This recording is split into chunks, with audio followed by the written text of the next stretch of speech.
Hello and welcome to the course.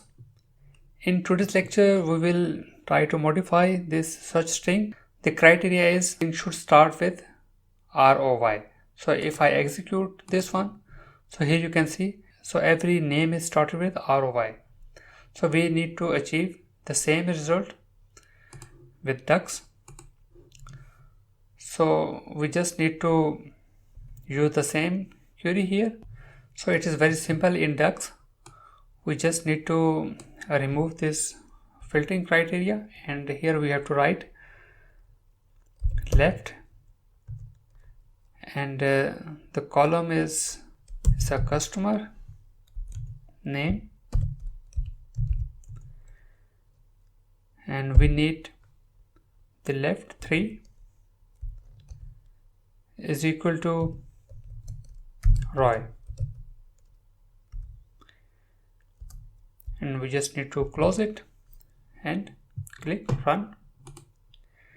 So here you can see every name is being started with ROI, and we are getting 42 rows, and the same is here.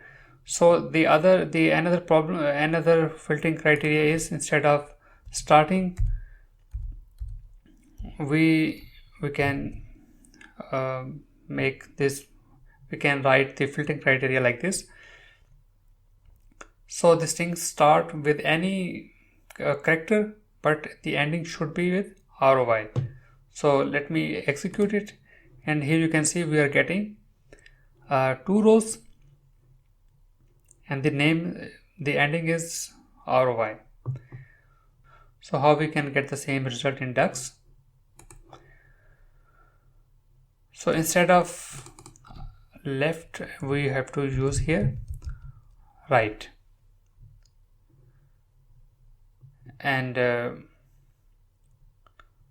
we just need to click run, and here you can see we are getting again 2 records, and the ending string for the name is ROI. So this is how left and right string we can find very easily with the help of DAX.